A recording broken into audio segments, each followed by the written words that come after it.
Bueno, hoy estamos entrevistando a Cher Herrera y a Boris Romero. Cher es afrofeminista, antirracista y de origen popular, comunicadora social y periodista, maestrante en estudios afrocolombianos de la Universidad Javeriana. Y Boris Romero es profesor de español de lengua extranjera en Montreal, Canadá, candidato a doctor en literatura de la Universidad de Montreal y se declara un apasionado por la interculturalidad y la filosofía. Bienvenida y bienvenido. ¿Cómo han estado? Hola, muchas gracias por la invitación. Muy bien, gracias. Muchas gracias. Ay, mira qué chévere, Boris. Yo de pronto el otro año me voy a vivir a Montreal. Le damos la cordial bienvenida a nuestro programa radial Evas y Adanes. Es un gusto contar con ustedes y para iniciar quisiéramos poner un poco de contexto. El programa de hoy se titula Feminismos y masculinidades afro, las nuevas narrativas. Y bueno, ese nombre es un poquito atrevido, por eso quisiéramos más bien preguntarles, ¿cuáles son esas narrativas afro en las que ustedes han venido explorando, navegando? Y más bien, ¿qué tanto tienen de nuevas o de inexploradas tal vez, o invisibilizadas? No sé quién quisiera iniciar respondiendo la pregunta.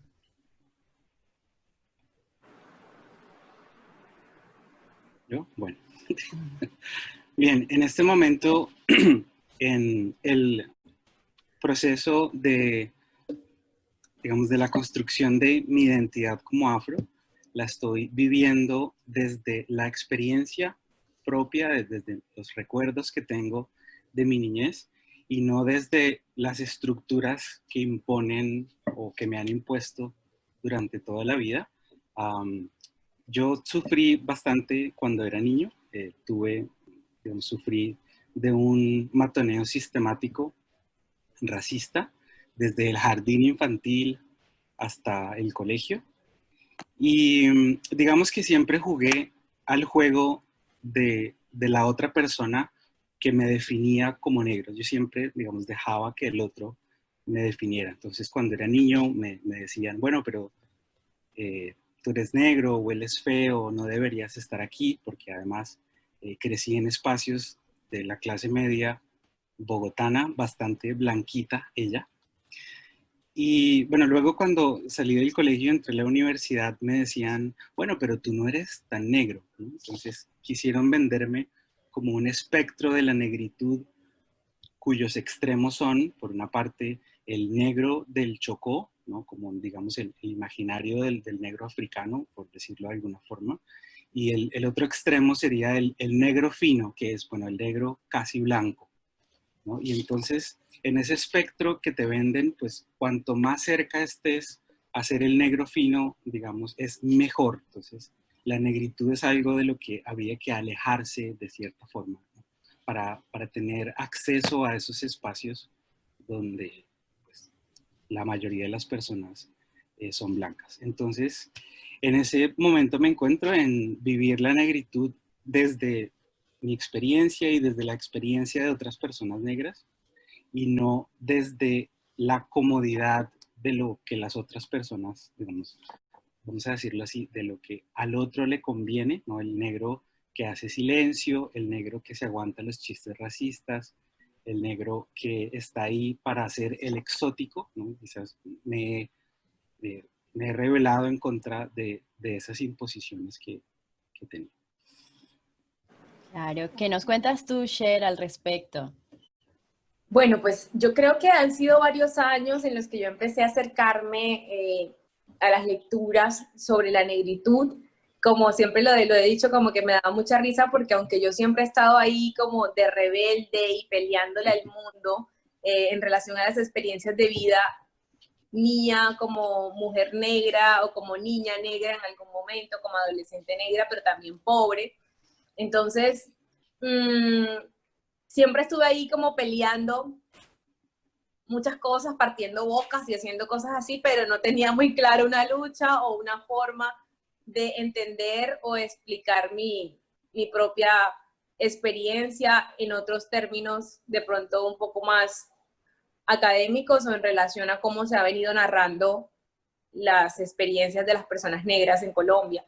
Entonces, pues yo digo que empecé como por este camino, como de explorarme en esos términos. Bueno, por ejemplo, en el colegio tenía mi profesora Dalvis, que fue la mujer que me ayudó de pronto a que yo por fin pudiera terminar el bachillerato y fuera a la universidad, porque yo de pelea en pelea partiendo bocas en el colegio, me echaban cada año y no iba a terminar el bachillerato nunca y estaba a punto de tener mi última oportunidad para terminar el bachillerato. Entonces, si no es por esa mujer, pues yo no había podido terminar el bachillerato ni tampoco hubiera ido a la universidad. Pero, pero hace muy poco realmente es que yo comienzo a agenciar todas estas experiencias de una manera política, por decirlo así. No creo que sean como muy innovadoras, o sea, hay una historia larga de cómo los movimientos afro se han dado en Colombia y cómo las resistencias se han dado pues desde el principio de la colonización, pero en el momento pues yo me encuentro en una exploración desde los feminismos diversos, desde el afrofeminismo, desde los feminismos de colonial o sí, como de Abya Yala, pero también hablando de temas de aborto y de cómo es una experiencia diferenciada para las mujeres negras y pobres. También ahora más recientemente un poco más interesada en la experiencia del racismo, pero también con una perspectiva de clase, ya sea para analizar las experiencias de las personas negras que han sido empobrecidas o que viven en condición de pobreza, como para mí ha sido también toda una novedad la experiencia de racismo de las personas de clase alta, que es bastante diferente y pues creo que no se habla mucho de esas diferencias.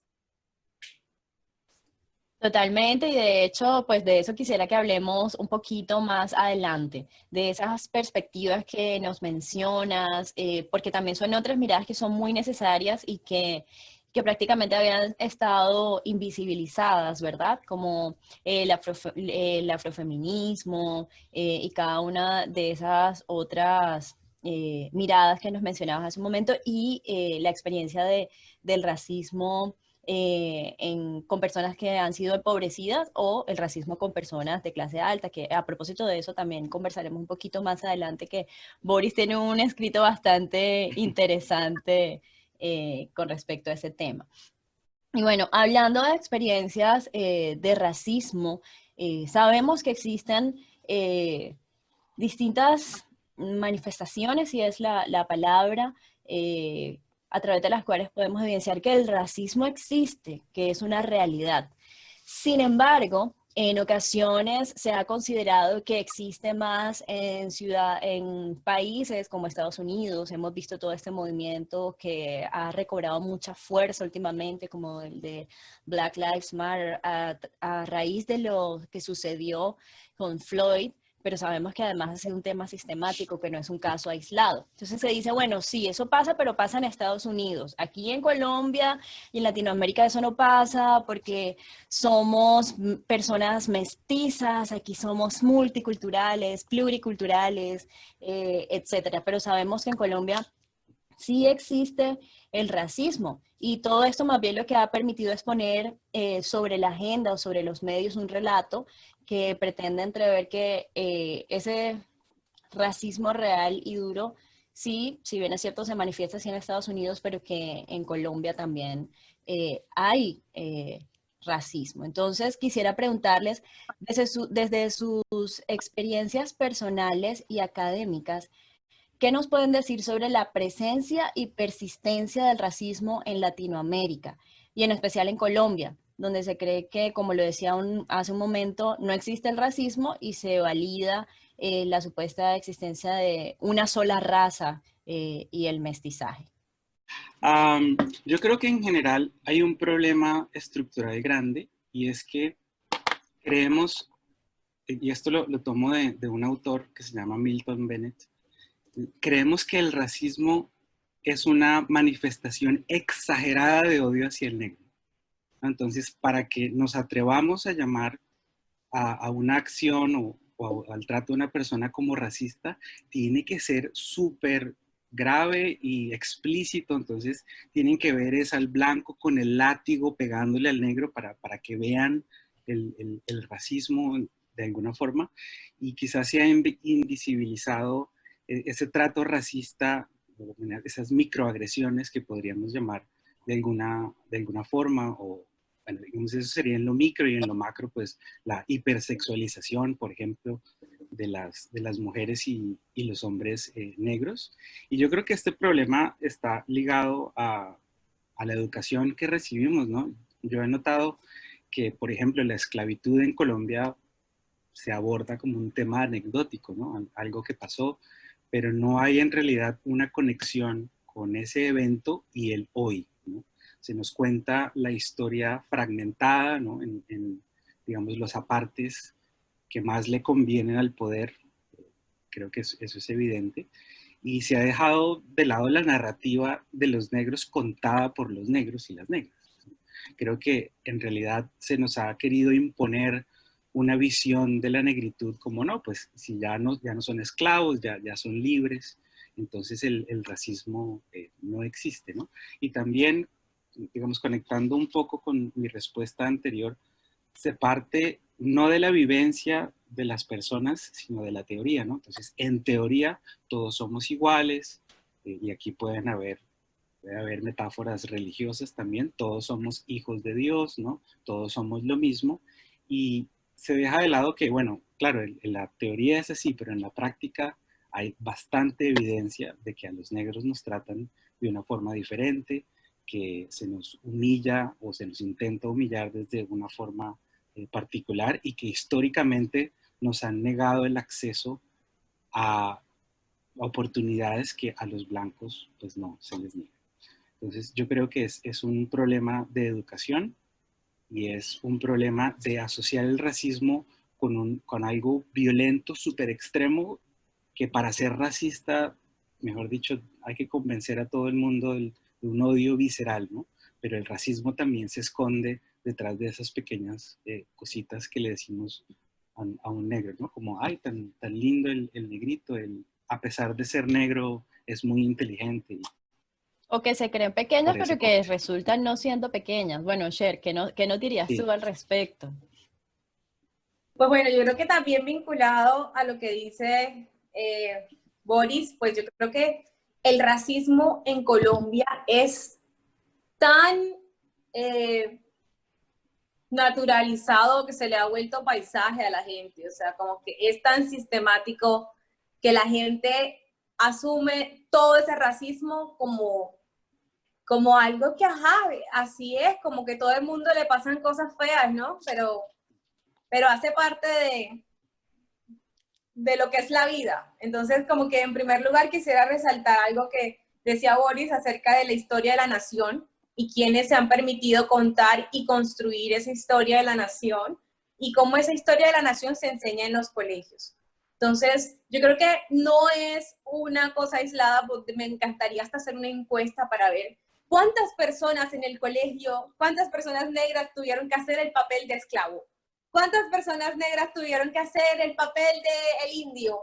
¿Cuántas personas blancas tuvieron que hacer, o mestizas, ¿no? De lo que se puede crear en todo el espectro de lo que es no negro ni no indio, sino más allá, cerca a la blanquitud.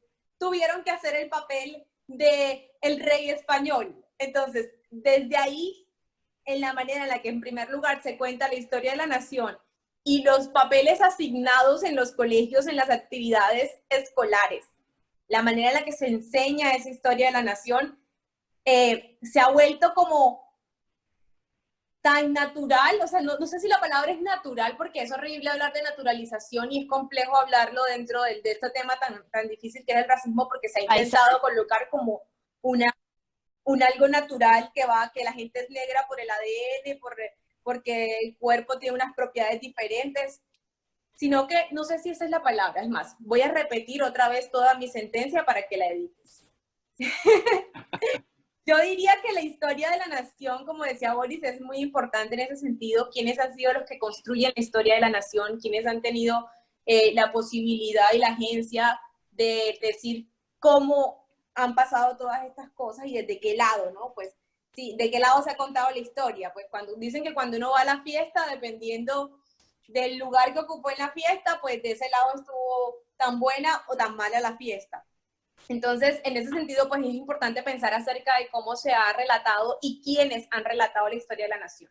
También es importante destacar cómo ese racismo se nos ha vuelto paisaje, porque desde la experiencia de estar en el colegio, pues sería interesante mirar quiénes y cómo se les ha enseñado esa historia de la nación, a quienes les han tocado hacer los papeles el día de la raza o el día de, no sé, cualquiera de estos días culturales importantes a resaltar dentro de la cátedra de estudios en los colegios, a quienes les tocó hacer el papel de negro, a quienes les tocó hacer el papel de esclavo, a quienes les tocó hacer el papel de indio, quiénes eran los que tenían según el fenotipo la posibilidad de interpretar a la reina.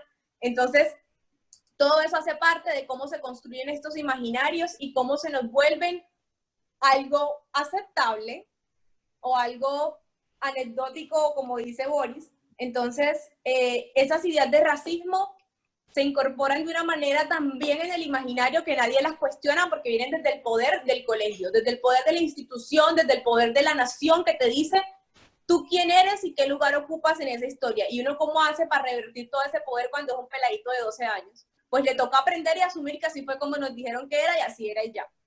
Entonces, también creo que el racismo está solapado en Colombia con el clasismo, pero no se cuestionan que esas estructuras de clase vienen estructuradas desde la colonización, que tienen un origen colonial, y por otra parte se cree, como dice Boris, que el racismo son ataques de odio y ataques viscerales, y no se mira el racismo, por ejemplo, que está en cada una de las maneras de actuar de la gente en la vida cotidiana, el racismo que hay en los lugares que ocupa la gente mestiza o la gente que es más clarita, y los lugares que ocupa la gente más oscura. Tampoco se cuestiona cómo ese multiculturalismo reafirma estas diferencias y supuestamente las celebra, pero que le obliga a unas personas y a unos cuerpos a ocupar unos lugares muy específicos, porque es como que todos somos pluriétnicos y multiculturales, estamos todos integrados. Ay, no, Colombia es bello porque todo el mundo está incluido, pero es cómo estás incluido. O sea, estás incluido para ser la persona que dice cuáles son las leyes que se van a validar, o estás incluido para bailar al final del evento. Entonces, es el lugar y cómo se le incluye a estas personas desde las distintas identidades. Entonces, por eso cuestionamos el multiculturalismo. Y bueno, pues me gusta hablar acerca del racismo de Carlos Vives. ¿Quién le dice a Carlos Vives que es racista porque dice que los indígenas tienen un mundo mágico, yo no sé en dónde, o que los negros con su fuerza y su cuerpo hermoso, o sea, porque nos echan el cuento así, no quiere decir que eso no sea racista. Y el problema es que se ha romantizado a tal punto que la gente ni siquiera lo cuestiona. Así es, totalmente de acuerdo. Y bueno, aparte de ese romanticismo que hay frente al tema, también está como todo ese boom que ha habido en las redes sociales, ¿no? Hoy en día es muy fácil indignarse por redes sociales, hoy en día es muy fácil unirnos a una causa solo haciendo un tweet o haciendo un post desde cualquier red social, pero a veces esto no se convierte en verdaderas acciones que le aporten a la lucha contra el racismo, el sexismo y cada una de las formas de opresión que existen en Colombia y Latinoamérica. Yo quisiera preguntarles a propósito de ese tema, ustedes, ¿cómo creen que podemos trascender de ese aspecto a un espacio en el que de verdad podamos aportar a la erradicación de estas formas de opresión? A mí me parece que en las redes sociales podemos ver, digamos, unos comportamientos bastante claros cuando ocurren estos eventos como el de Black Lives Matter, y hay una, digamos, hay una solidaridad un poquito falsita, ¿no? Es decir, sabemos que lo que ocurrió está mal, que el racismo está mal, en teoría, pero jamás cuestiono mi práctica, ¿no? Entonces, pues eso no, digamos, no lleva a ninguna parte. Saber teóricamente que hay un grupo que está oprimido históricamente, pero creer que el problema son, mejor dicho, creer que quienes oprimen a ese grupo no tienen nada que ver conmigo, ¿no? Como que yo me salgo de ese problema y digo, ah, no, los racistas son otros, yo soy pues súper chévere, yo tengo un amigo negro y en Halloween me encanta cuando la gente negra se viste de sus personajes negros, pues, y eso en realidad no demuestra nada, pues, digamos, es una tolerancia ahí medio falsa sí, yo vivo con negros y comparto mi espacio, pero no se trata de compartir el espacio, sino de entender cómo funciona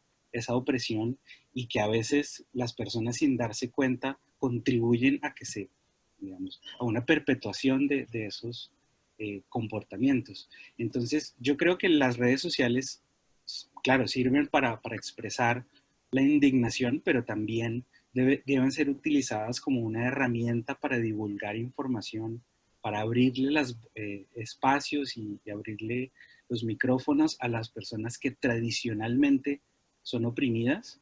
Y bueno, pues ¿de qué sirve hacer un live en Instagram hablando de racismo con 6 personas blancas que definen el racismo con un libro, no como Sherry, como yo, que para recordar o para definir el racismo nos basta cerrar los ojos y recordar la infinidad de cosas horribles que nos han ocurrido? Entonces, yo creo que las redes sociales deben orientarse un poco más hacia abrir los espacios, hacia informarle a la gente lo que está ocurriendo. Y pues eso también va de la mano con quienes tradicionalmente tienen el poder en redes, los que son más escuchados, y esas personas me parece que en varios casos deben ceder sus espacios para que otros puedan hablar, ¿no? No es, listo, vamos a hablar de racismo, pero desde mi perspectiva no, vamos a hablar de racismo desde las personas que lo han sufrido. Gracias, Boris. Bueno, o sea, yo, ¿qué te digo? Te imaginarás la cantidad de invitaciones que recibí el mes pasado para que yo entrara a cualquier live a hablar de racismo. O sea, estaba agotada. Yo creo que Ana se dio cuenta que yo cerré mi Instagram personal y no cerré el de trabajo, porque si no, ¿cómo hago para vivir? Pero el Instagram personal lo cerré porque me llegaban cartas y cartas, o bueno, mensajes directos, no, pero que eran unos sermones eternos, y decidí como aceptar unas cuantas invitaciones particulares porque pensé que en esos espacios, por la cantidad de personas que tenían estos públicos cediendo el espacio, como tú dices, Boris, como que, ay, bueno, deberíamos hablar de racismo, pero vamos a cederle el espacio a las personas negras. Boris, tú no te imaginas, o sea, eso no es suficiente. Eso es hasta una payasada. Tú sabes lo que a mí me ha pasado en ese cuento. Mira, me llaman a mí para que yo eche el cuento de cómo es que los negros debemos superar la pobreza. Entonces, si yo te voy a contar algo medio desagradable de lo que es la experiencia de ser negro, entonces como, ay, no, pero por ahí no hablemos, enfoquémonos en lo positivo. O sea, ni siquiera es permitido que una persona cuente sus historias o narre sus experiencias respecto al racismo. Es como lo mismo, la misma jugada del multiculturalismo. Estamos teniendo un problema de racismo, invitemos a los negros, pero ¿a cuáles negros? Y para que digan qué. Entonces es como bastante complejo eso, porque no es solamente que nos se dan espacios, es también preguntarnos por qué esos lugares masivos de esa misma magnitud no están en el poder de las personas negras. ¿Por qué una persona que tiene 700,000, no sé cuántos millones de seguidores, no sé si eso existe, pero por qué son estas personas en particular que tienen esa capacidad de llegar a esas masas y de hablar así? Entonces, pues uno muy inocente dice, bueno, voy a elegir unos lugares donde creo que este mensaje puede llegar a un público más amplio, pero resulta que en medio de esas experiencias, cuando vas a hablar con estas personas, les resulta absolutamente incómodo que tú les cuentes una experiencia como tú quieras de cómo se ha vivido el racismo. Entonces, invitan a negros, pero ¿a qué negros? Entonces vamos a invitar a los negros que son negros muy brillantes, porque como que han superado el flagelo de la pobreza, entonces échanos el cuento de cómo es que tú, por ser un negro que sí trabaja y que sí es inteligente, sí puede lograr superar esto. Entonces, el cero cuestionamiento a la estructura real de lo que nos está colocando a cada quien en estos lugares, y esa intención permanente como de despolitizar a la persona negra y hacerla sucumbir en esa complacencia de la meritocracia, que al final de cuentas es un artefacto del capitalismo para decir que cada quien está en el lugar que está por su capacidad de trabajo y porque es inteligente y por sus cualidades especiales, y no porque la estructura del sistema los empuja, los oprime o los favorece según unas características determinadas del lugar en el que naces y el cuerpo que habitas. Lo que dice Cher es absolutamente, digamos, acertado en cuanto a que el hecho de ceder el espacio no es suficiente.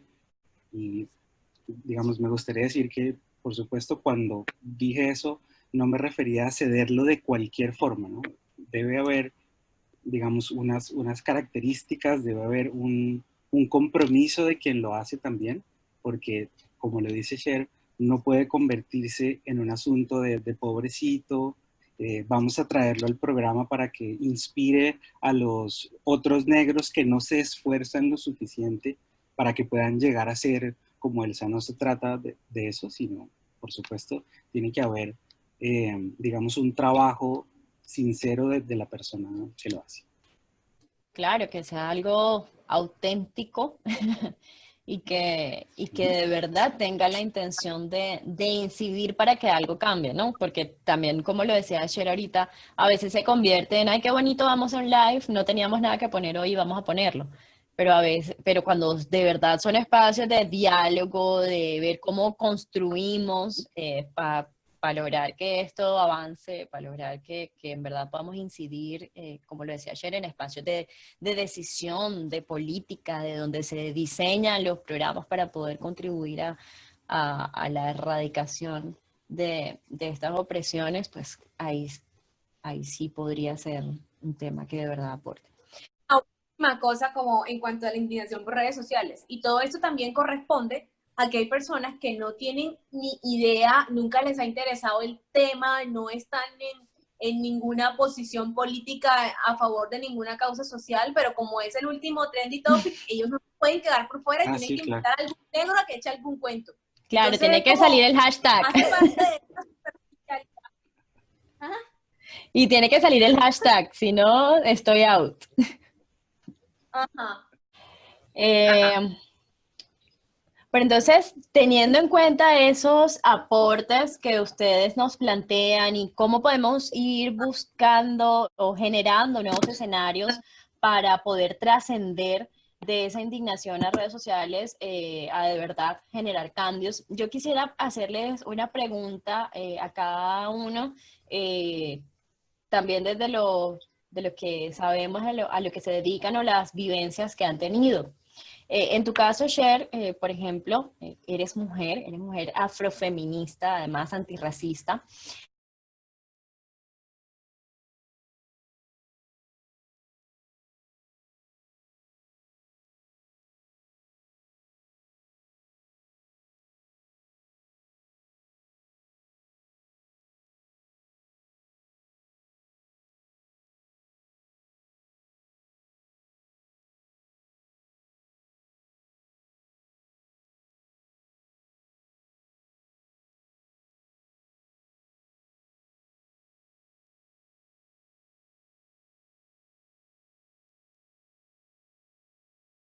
Y quisiera que habláramos un poco acerca de una conmemoración reciente, la del 25 de julio, que corresponde al Día Internacional de la Mujer Afrolatina, Afrocaribeña y de la Diáspora. Desde tu perspectiva, conmemoraciones como esta, ¿qué pueden representar en la lucha por la inclusión, la justicia y la igualdad para las mujeres afrodescendientes? Y también, ¿cómo crees que el afrofeminismo aporta a esta lucha contra la doble discriminación? Pues yo creo que el afrofeminismo tiene unas teorías que nos sirven para hablar desde las estrategias de las mujeres negras para afrontar las opresiones y que nos sirve de ejemplo para tratar casi todas las opresiones, digo yo, pues para hablar desde el género, para hablar desde la clase social, para hablar desde la raza. Entonces yo creo que este tipo de días, más allá de la conmemoración y que todas salgamos enturbantadas, orgullosas en Instagram, pues sería interesante como propiciar más espacios de conversación en las periferias para salir un poco de los discursos de la clase media negra y su experiencia sobre el racismo. Yo creo que es importante comenzar a abrir esos espacios en los barrios periféricos. Hay unas iniciativas súper chéveres de amigas mías aquí en Cartagena, que son peladas periféricas también y están planteando estos debates y estas conversaciones en las realidades y en los contextos de las mujeres negras barriales en las periferias. Entonces yo creo que es importante que sirva chévere, porque igual no podemos decir que las mujeres negras y pobres no están conectadas en internet, porque es clasista y es racista también, y no es cierto. O sea, ellas están metidas ahí, pero por circunstancias de la vida, los algoritmos no las empujan para este tipo de información, sino quién sabe para qué, pero ellas sí están ahí, pero sería interesante direccionar estas conversaciones a estos espacios. Yo creo que una de las cosas que más nos ha enseñado los feminismos diversos es que más allá de la teoría, lo importante es la práctica política y lo que nosotros hacemos en nuestra vida cotidiana. Entonces creo que apostarle a estas transformaciones es tratar de llevar y aprender, escuchar sobre todo las experiencias de estas mujeres en las periferias, pero también esa constante vigilancia de la práctica política individual, esa constante vigilancia de ese entorno en el que vivimos y de cómo se manifiesta el racismo ahí en esos espacios que habitamos. Porque es fácil que todo el mundo encuentre indignación en un hecho de racismo o en un episodio de racismo, pero también me parece increíble cómo otras opresiones aquí en Colombia son cero cuestionadas, como ser gordofóbico, como ser clasista, como está muy mal visto a nivel mundial, pues ser racista, nos damos golpes de pecho y decimos, ay, pero qué terrible ser racista, porque es una cosa que ya venimos escuchando hace tiempo de que está muy mal. Pero por otra parte, otras formas de opresión como la gordofobia, la gente habla, mira cómo se le ve el pantalón horrible y todo eso, y mira cómo se le ve el mondongo, y mira, pero se viste horrible porque, ay, parece, mejor dicho, sacada quién sabe de dónde. La gente dice eso en voz alta, así como también dicen muchas otras cosas racistas, pero de las cosas racistas se previene más porque sabe que está mal visto. Pero lo horrible es que otras formas de opresión como la misoginia, como la gordofobia, como la transfobia, se dicen a cuatro vientos y nadie o sea, a nadie le incomoda, hasta se ríen de eso. Entonces es como ver cómo estas conversaciones las podemos llevar a otros espacios y cómo podemos ser vigilantes de nuestras prácticas políticas y de los entornos que habitamos respecto a esas formas de violencia. Me gusta eso que menciona Cher y me recuerda precisamente que una forma muy particular que tuvo un colectivo de una de nuestras coequiperas, Matapelo, que tú también la conoces, Raiza, fue que ese día estaban jóvenes, chicas de la periferia, como tú lo mencionas, conmemorando el día en un escenario de formación para la incidencia política. Eso me pareció espectacular y creo que ese tipo de experiencias son las que vale la pena replicar, más allá de salir enturbantadas y orgullosas de quienes somos, que también es totalmente válido, pero no podemos quedarnos allí. Así es. Eh, bueno, y también tengo una pregunta para ti, Boris, también con respecto a lo que mencionábamos hace un momento y para seguir como con la conversación en esa línea. Estuvimos leyendo tu escrito que se llama Ya supere lo mi negro. En él expresas lo siguiente, y abro comillas, luego de hacer silencio, escuchar a las mujeres, creerles y cambiar en mí aquellos aspectos que reproducen el modelo patriarcal, pude notar que la forma de minimizar un acto racista y uno misógino se parecen. Cierro comillas. Y teniendo claro que como tú también lo señalas en ese texto, no se trata de establecer una competencia para determinar quién la tiene más difícil en cada uno de estos escenarios, quisiera preguntarte, ¿cuál es el rol que juegan los hombres que están haciendo una apuesta a las nuevas masculinidades y específicamente en tu caso, que corresponde a masculinidades afro, frente a este camino de conciencia y de construcción de imaginarios sociales que nos puedan de verdad permitir romper esos patrones de discriminación y que ya sabemos que no existen una sola discriminación, sino múltiples opresiones? Bien, me gustaría dividir mi respuesta en dos partes. La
primera parte es que como lo señalas en el texto que escribí, yo encontré muchísimos aspectos de mi identidad gracias al feminismo. Es decir, cuando leo el trabajo que han hecho las mujeres en cuanto a, digamos, explicar paso a paso cómo se dan, eh, digamos, los ataques misóginos de los hombres a las mujeres en diversos espacios, pude entender que muchas de esas prácticas tenían, pero muchísimas coincidencias con lo que me había ocurrido a mí. Y fue gracias a las mujeres, a esas experiencias que escriben, que pude entender lo que me había pasado. Entonces eso, la verdad, digamos, me llena mucho saber bueno, obviamente no quiero decir que utilizo el feminismo como una herramienta, ni más faltaba, pero es una, Pero ojalá digamos, que sí. ¿cómo? Pero ojalá que sí. Pero, digamos, a lo que iba con esto es que cuanto uno más conoce las luchas del otro, más se encuentra o más puede llegar a explicar lo que uno es. Entonces, ese es un aspecto. Y el otro aspecto del que me gustaría hablar es que para mí el rol del hombre no es ser, digamos, no es acercarse al feminismo, sino alejarse del patriarcado. ¿Qué quiere decir esto? No quiere decir que como hombre yo debo meterme a espacios feministas y pedir que me eduquen y que se sienten y que me den palmaditas y me dicen, no, mira, no hagas eso es misógino, ¿no? Sino creo que los hombres debemos tomar, digamos, una posición mucho más activa y salir a investigar lo que está ocurriendo. Las feministas han producido una cantidad enorme de información en todos los formatos que podamos imaginar. Hay videos de YouTube, hay cuentas de Instagram, de Twitter, hay libros, hay podcasts, donde las mujeres nos explican cuál es su lucha y qué es lo que los afecta. Entonces me parece que el rol del hombre no está pues, en ser estrella ni en decir qué es el feminismo, ni hacia dónde debe ir, ni cuál debe ser su agenda, sino, como le digo en el texto, está en hacer silencio, en escuchar lo que nos dicen las mujeres, y pues no solo escuchar, ¿no? Sino creer lo que nos están diciendo, y luego pues tener un momento a solas, reflexionar y decir, bueno, hay algo de lo que me estoy dando cuenta que debo cambiarlo, y dada la oportunidad en la que podamos atajar a otro hombre en su embestida feminista, que lo podamos hacer. Esto si somos testigos de, digamos, de un evento en el que una mujer corre peligro, por ejemplo, o, bueno, digamos, sería el caso extremo, ¿no? Pero desde el simple, de las simples microagresiones, podemos también, digamos, hacer algo para evitarlo o hacer sentir incómodo a la persona que lo hace, ¿no? La idea es que en estos espacios los únicos que se deben sentir incómodos son los que discriminan, ¿no? Sí, me gusta lo que dices y bueno, yo le sumaría un poco, hay, hay varias compañeras feministas que dicen, bueno, hay como una discusión encontrada. Hay unas que dicen, un hombre no puede declararse feminista.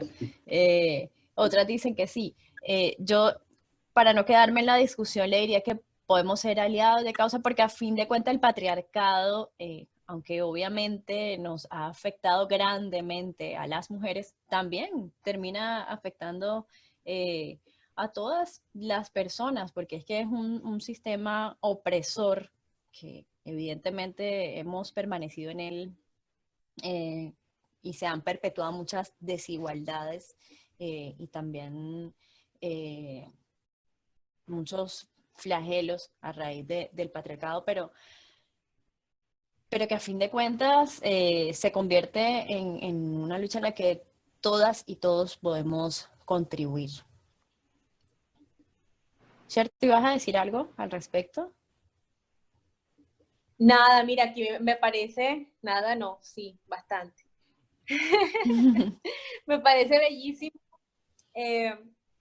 la experiencia de Boris y la manera en la que él manifiesta cómo a través de la experiencia de opresión de otras personas, en especial de las mujeres, ha logrado entender muchas de las opresiones que la quejan, y me parece muy valioso porque en el contexto en el que habito, como que a los hombres les resulta sumamente difícil renunciar a sus privilegios y a esa complicidad del patriarcado, aun siendo hombres negros que están siendo oprimidos por temas de clase y por temas de raza, pero me parece impresionantemente doloroso cómo encarnan la lucha social por la clase, cómo encarnan la lucha social por la raza, pero yo no sé, se les olvida, se les chifla algo, está sumamente naturalizada la inferioridad de las mujeres respecto a su existencia. Y he tenido como muchísimas experiencias así, que no voy a mencionar a esos hombres aquí para evitarme la fatiga, pero veo cómo está esa grande preocupación por ocupar ellos los espacios que están ocupando los hombres blancos. O sea, ellos no quieren derribar el sistema patriarcal, ellos quieren irse de arriba y ocupar los lugares de violencia y de dominación de los que ellos mismos han sido víctimas. Entonces me parece impresionante esa poca empatía. También hay que como mirar esos lugares históricos que han ocupado los hombres negros y cómo esa masculinidad siempre ha sido violentada de muchas maneras, al ser pues propiedad, dicen en algunos textos feministas, feminizados en el hecho de que era la propiedad de un hombre blanco. Entonces ellos ahora tratan de hacerse en la misma jerarquía a la propiedad de las mujeres, y eso es lo que yo últimamente he venido reflexionando acerca de como unas cadenas o unas pirámides donde el oprimido busca a quién oprimir, y es lo que hace como que el sistema se sostenga. Entonces, así como el hombre blanco, el hombre negro aspira a ocupar los lugares que ocupa el hombre blanco para ejercer poder, pues no está interesado en derrumbar ese sistema de opresión, así como también la mujer blanca está interesada en que seamos iguales, pero también para llegar a ese lugar de poder y ejercer el poder y el mandato sobre otros cuerpos, así como también muchas mujeres negras con privilegio de clase también están en esa misma lucha liberal de que todos seamos ciudadanas y todos seamos ciudadanos, y entonces llegar al poder y seguir sosteniendo la estructura donde ellas sean las que gozan de los privilegios. Entonces, es complejo, y ojalá que todas las personas desde los lugares que habitan, con los niveles de privilegio o niveles de opresión que tengan, puedan ser cada vez más conscientes de cómo está estructurado el sistema, y en lugar de querer llegar a la pirámide por encima de toda esta gente, podamos cuestionarnos por qué esa pirámide está así y cómo podemos hacer para que dejen de existir unos pocos en esta cima, independientemente de si son negros, blancos, mujeres, hombres, pero allá arriba jodiendo a un poco de gente que está acá abajo porque no fueron suficientemente adecuados para estar en esos lugares de poder en términos de raza, clase, sexualidad, género. Entonces, pues sí, maravilloso. Ojalá y más hombres como Boris sean cada vez más conscientes de cómo las luchas feministas pueden integrarse a su experiencia, y cómo las historias de las mujeres negras son un poco más que cosas ajenas a su existencia. Y me gusta mucho esa invitación, Cher, y creo que ese es un aspecto por el que nos hemos propuesto en Evas y Adanes trabajar, en ver cómo desde cada uno de los escenarios, cada una de las personas puede aportar en esta deconstrucción de imaginarios sociales, aportar para que de verdad haya una verdadera transformación y que en verdad podamos tejer esperanzas, porque somos convencidas y convencidos de que sí se puede. Ha sido bien difícil hasta ahora, pero sí, no podemos desfallecer. Entonces, teniendo eso en cuenta y para despedirnos, me gustaría preguntarles o pedirles más bien que nos dejen unas últimas palabras para nuestra audiencia, que nos puedan decir cuál es esa invitación que hacen a nuestra audiencia para que los feminismos, las nuevas masculinidades y toda esta lucha antirracista de verdad puedan ser una apuesta para toda la humanidad. ¿Cuál sería esa invitación con la que nos dejan? Bueno, la invitación que yo haría sería a que no es suficiente ser solidario o tener empatía, sino hay que ser antirracista. Esto no se trata de creer que sí, que el racismo está mal, no, se trata de, bueno, soy testigo de primera mano, estoy ahí en un lugar donde, y aquí quiero ser muy específico porque hay una población de la que no hablamos mucho, pero con los niños sobre todo, y yo les decía, bueno, yo voy a terapia ahora porque los traumas que me causó el racismo fueron enormes, ¿no? Entonces, cuando vemos a una persona que sufre un ataque racista, un ataque misógino, pues la respuesta no está en esperar a que pase y después ir a abrazar a la víctima, ¿no? Se trata de actuar en ese momento, de dejar en claro cuál es nuestra posición y decir, no, lo que está haciendo está mal y si hay que pelear y si va a haber un altercado, pues que esté el altercado, pero no podemos seguir haciendo silencio y jugando digamos, a lo que más le beneficie a quien tenga el poder.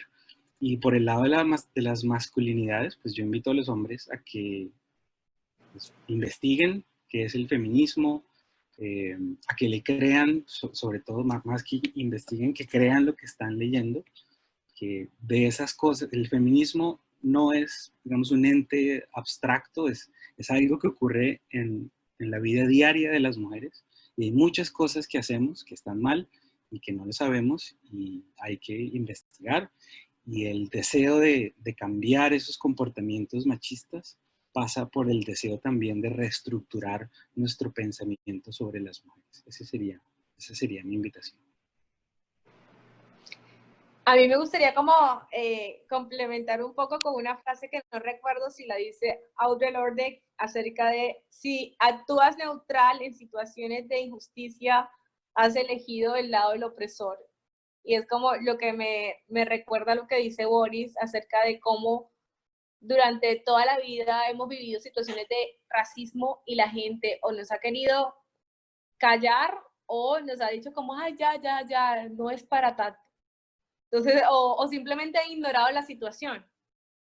Entonces, creo que es algo que pasa frecuentemente en situaciones racistas y eso es lo que hace que se perpetúe este tipo de violencia racista, pero también me gustaría como aportar en esa misma línea para decir que deberíamos apostarle a nuestra propia deconstrucción. Yo creo que esperamos mucho de afuera, esperamos mucho, demasiado, nos indignamos, les exigimos desde afuera a toda la humanidad que se comporte y que tenga los valores que queremos que tengan, pero no nos vigilamos y no nos miramos a nosotros mismos qué tanto y de qué manera opera el racismo, porque además se cree que porque eres mujer y eres negra, entonces ya no tienes el racismo, no es algo que te invade. Eso es algo ajeno de tu existencia, es algo que está fuera de ti y que te afecta a ti. Entonces yo creo que mirar cómo nos habita la gordofobia, el racismo, la misoginia y todo eso, más desde un ejercicio honesto, individual, pero también como entre las personas más cercanas a ti, tus sobrinitos, los niños que están cerca de ti, los abuelos, las abuelas son unas magas para replicar racismo así a cuatro vientos. Decirle, abuela, cuidado, o sea, abuela, cállate, o sea, eso no es así, abuela. O sea, como a todo el mundo al que está alrededor, tanto como uno mismo, estar consciente de cómo en todas las acciones cotidianas se nos presentan estos monstruosos fantasmas muy reales, además a veces, del racismo, de la xenofobia, de todas esas cosas horribles que le dañan la vida a mucha gente, porque igual la gente puede decir, eso es de muy mal gusto, o eso es muy feo, o eso está muy mal, pero es que no se queda ahí.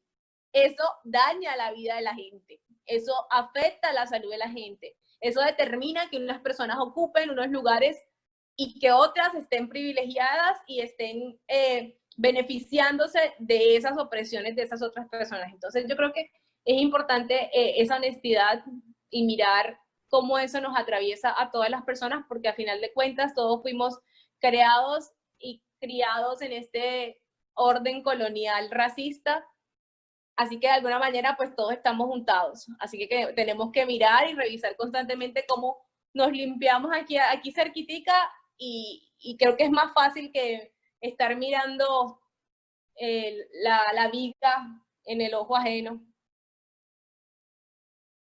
Muchísimas gracias por esa invitación que ustedes nos hacen, porque definitivamente creo que esa es una gran apuesta y esa es una verdadera salida. Que no solo miremos hacia afuera, sino que miremos hacia adentro, que empecemos por nuestro pequeño círculo de influencia, que empecemos por nuestro ser y por las personas que tenemos a nuestro alrededor. Seguro con eso vamos a ir generando grandes aportes, aunque no lo creamos. Un gusto y de verdad muchísimas gracias por cedernos este espacio en nuestro programa radial. Ay, muchas gracias, un placer. Muchas gracias por la invitación, aprendí muchísimo, gracias.